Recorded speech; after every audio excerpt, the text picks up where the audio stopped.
So I was on the phone with one of my realtor colleagues when he had told me what had happened to his seller's client. This poor seller thought they had a done deal, but everything completely flipped upside down just weeks before closing, and the agent thankfully gave me permission to share the story because it's so important. These situations are becoming way too common. This poor seller thought they had a done deal, but everything completely flipped upside down just weeks before closing. And if you're buying or selling a home in Canada right now, you need to hear this, because the truth is, anything can go sideways at any point in a real estate transaction. And one wrong move, one shady promise, and your entire equity, which is your nest egg, can be ripped out right from under you. That's with legal fees, carrying costs, and even being forced to resell for less. And I don't want that for anyone watching. We're seeing a huge surge in fraud and misrepresentation. And if this video can help at least one person avoid that kind of nightmare, then it was worth every second filming this. So stick around, because in the second half, I'm going to break down exactly what questions you need to ask if a buyer tries to change names on your deal. And these steps could save your closing.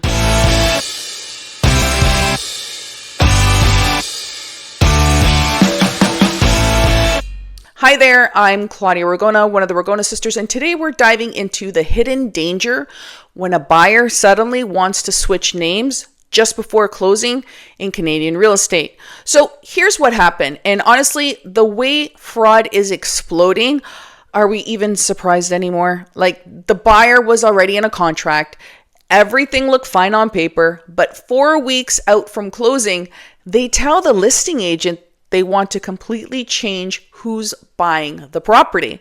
With new names, there was no heads up, and the seller had no clue this was coming. Suddenly, the original buyer says that they can't qualify for the mortgage, and now they want a family member to step in and save the deal. But for some reason, they don't want the original buyer's name on the title at all anymore. And there's no explanation, just a new person taking over. And this is where things start to heat up. The buyer's realtor, who, by the way, is a family friend, tells everyone, "Don't worry, I've got connections at the bank. I'll get it done."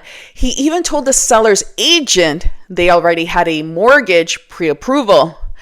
That was a complete lie. There was no written pre-approval. There was no formal commitment. It was just a verbal promise, and it gets worse. One of the buyer's visits to the home, the buyer casually tells the seller that he couldn't qualify for the mortgage alone and would need someone else on title. So naturally, the seller is going to start probing and asking questions. And after digging a bit deeper, they find out that the buyer never even spoke to a mortgage broker or even submitted an application to the bank, to a broker, to anybody, nothing. The realtor, again, a family member, just told them, "Don't worry, I'll get ways to get this done. I've got connections." And just when you think it couldn't get any worse, guess what? That supposedly connection, who was supposedly helping behind the scenes, well, they're no longer doing mortgages. And word on the street is that they're being investigated for, guess what? Mortgage fraud. So here we have a first-time buyer, a new immigrant to Canada who didn't know the system, didn't know the risks, and trusted family. He waived the financing condition. There was no paperwork, no verification, just trust. And now the entire deal is falling apart, and that seller completely blindsided and totally spooked. And honestly, I think the buyer's agent should be held legally responsible for any damages or shortfall the seller suffers in a case like this. And if you're going to represent a buyer, especially a first-time buyer who doesn't know the system, and make a verbal promise and lie about pre-approvals or to push them to waive conditions without backing, that's not just bad practice, that's complete negligence.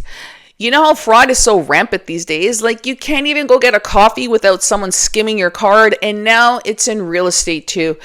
And guys, you need to screen everybody. You've got to be suspicious. I know it's so sad that we're in this world, but I don't say that lightly. There's just so much craziness right now. So this is a PSA. If you're buying or selling, you need to be more vigilant than ever. Ask more questions and be a lot more cautious.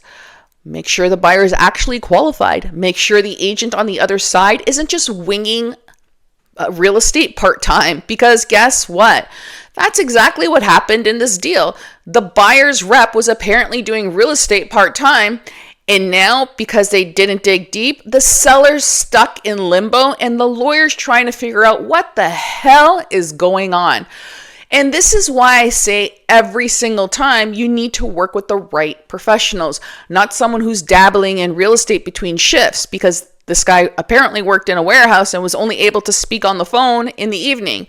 Not someone who's doing it for fun. You need someone who knows how to screen buyers, ask the hard questions, and protect you when it counts. And sellers, this part's for you. You have all the right in the world to ask questions as well. You can ask if the buyer's solid, you can ask if their financing's confirmed, and if someone suddenly wants to change the names on that contract, that's a red flag. It's not always fraud, but definitely a red flag, because once those names change, everything changes. The lender may not even approve the deal. The title might have issues. You might be dealing with someone you never met and never agreed to sell to. I've said it before, but I'll say it again. Real estate isn't just paperwork, it's risk management. And when you're selling a home, especially in a market like this, you don't want surprises. But if I told you that everything in your real estate deal could shift in one moment, that the buyer you thought you closed with suddenly wants to change their name or add a new name just before closing, and what if that title change isn't just annoying, it sends shockwaves through the entire deal. It could potentially collapse financing. The title gets challenged. The seller is left exposed. And worst of all, you might be the one stuck footing that liability. And then you're feeling fear because you did everything. You're frustrated because you thought this was locked. It was a done deal, and you're hopeful to finish the closing with zero surprises. So this is what we'll cover today. First, how this kind of buyer name change normally works and when it's safe. Then, what happens when you hit that curveball just before closing. And finally, what to do. 3 concrete steps every Canadian buyer or seller needs to know. So let's start with the safe scenario. In Canadian real estate deals, it's quite common for a buyer to want to change the purchaser's name or add another buyer or entity. Why? Maybe the original buyer wants to assign the contract. Maybe they're buying in a spouse's name. Maybe they want to use an LLC or a numbered company. So when this is done upfront, keyword upfront, say you're a seller and an offer comes in, the offer includes a schedule section with language that would read something like this.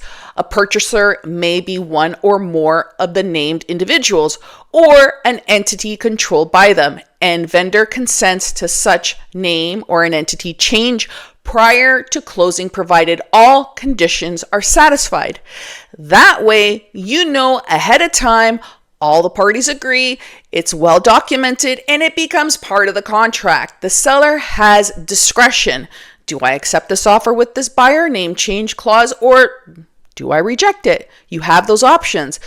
It's full disclosure and a chance to decide. And because a buyer is notifying you from the start, title, lender, and all the closing documents and the lawyer can all plan accordingly, so there's no surprises.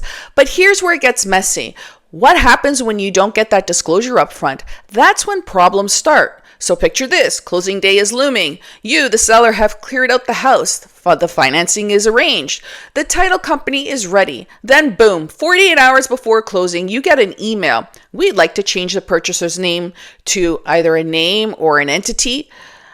That's when you're hit with that curveball, because now the lender may no longer approve the deal because the credit profile has changed. Title and closing documents may have to be amended, and often that can happen without extra legal work, costs, or delays. But if the original contract doesn't allow for substitution or assignment without consent, the seller may feel blindsided. There might be a tax or liability ramifications. If the buyer is trying to hide something, less favorable credit, shareholder change, there could be so many reasons, you may find yourself unprotected. So in real life, many times the scheduled part of the offer does anticipate name changes. But when this happens last minute, it's usually outside that carefully drafted clause, and that's where things get messy. So let me show you a real Ontario court case where it all went sideways. So Chandran versus Panu. So the buyer signed an agreement for a pre-construction condo in Caledon, Ontario. The agreement of purchase and sale had a clause requiring the buyer to obtain the builder's prior written consent before assigning the contract. The buyer, Panu, agreed to sign his interest to two new buyers, the applicants. The builder later raised the assignment fee. Instead of following through the assignment, Panu amended the agreement of purchase and sale and substituted his wife as a purchaser. He didn't tell the applicants, so the court found that Panu breached his duty of good faith. His wife was ordered to hold the property in trust for the applicants and transfer it to them. So that case proves it. Courts will unwind title transfers if the substitution is improper or done in bad faith.